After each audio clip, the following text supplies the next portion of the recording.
The SNP leadership election continues to get absolutely ridiculous as one of their candidates, Reagan, has come out with the most ludicrous policy idea.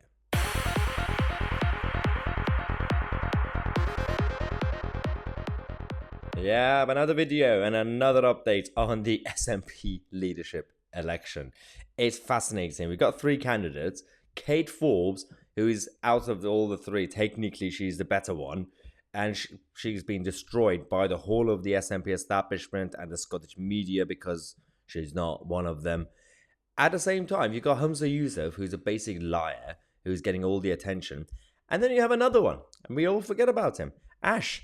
Reagan, who's a complete outsider. And she's, I mean, I always like the underdogs, but there is a limit to my patience when it comes to supporting underdogs. It's good to support underdogs who have some sort of potential.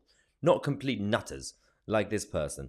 So she has come up with an idea that she does claim is not really her idea. People have talked about it. To set up a thermometer in Glasgow, I believe, to show support for the Scottish independence. Let's go to this. There's an idea that I wanted to put to you. It's not my idea, but the group that came up with it have said that we should be using it in the campaign. And it's the idea of a readiness thermometer. I don't know if anyone's seen that idea yet. So the idea is you can have an actual installation, which is a readiness thermometer. We could put it up in Glasgow or in Edinburgh, and it can be outside, and it has a dial on it that moves. Oh, what? What? A readiness thermometer. You actually do installation. I'm going to show you what it might look like. It's basically like one of these. A massive thermometer. And they're going to call it the readiness thermometer. So to show basically every day how ready Scotland is going to be to become an independent country. And then I think at the end, when it gets to the top, it passes the line where it is, we are ready to be independent. I wonder how much money they're going to have to use, taxpayers' money for this, by the way. But then when it reaches that point, it's ready. Then it's a red line. Then it goes on top of it. If it exceeds that, then it becomes ready to join the European Union and lose its independence and become dependent again. So it is fascinating what's going on in their heads. This is real. They're saying these things.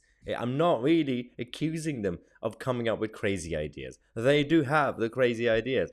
Someone actually on Twitter made a very, very good meme. It's not really, I can't take credit for this, but they basically made the readiness thermometer. And they said, if you're going to have any thermometers, you're going to have it like this. The readiness thermometer, SNP.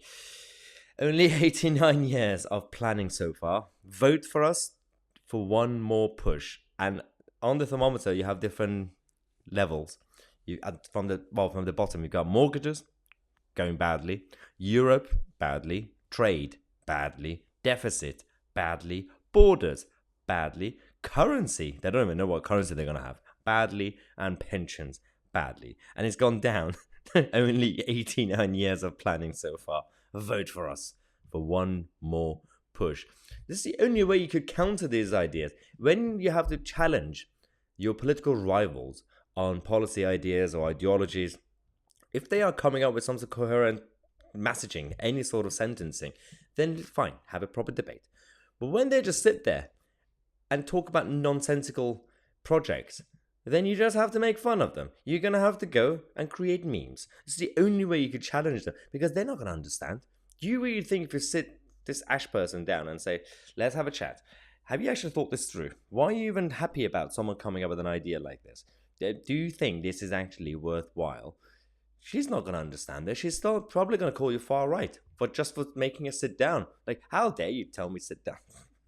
But it is fascinating. But to be fair, Reagan has been very, very straightforward, saying basically if we win the election, we're going to leave the United Kingdom, even though it's not legal.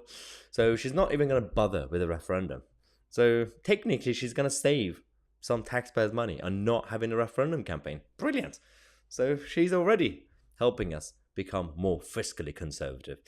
Absolute idiots. Anyway, let's take a quick break. We're going to come back in half an hour. We're going to tell you about Suella Braverman. She's finally come up with a very, very good policy to fully and officially ban the small boat migrants. I'm Mahyar, Tousi, and we are the media.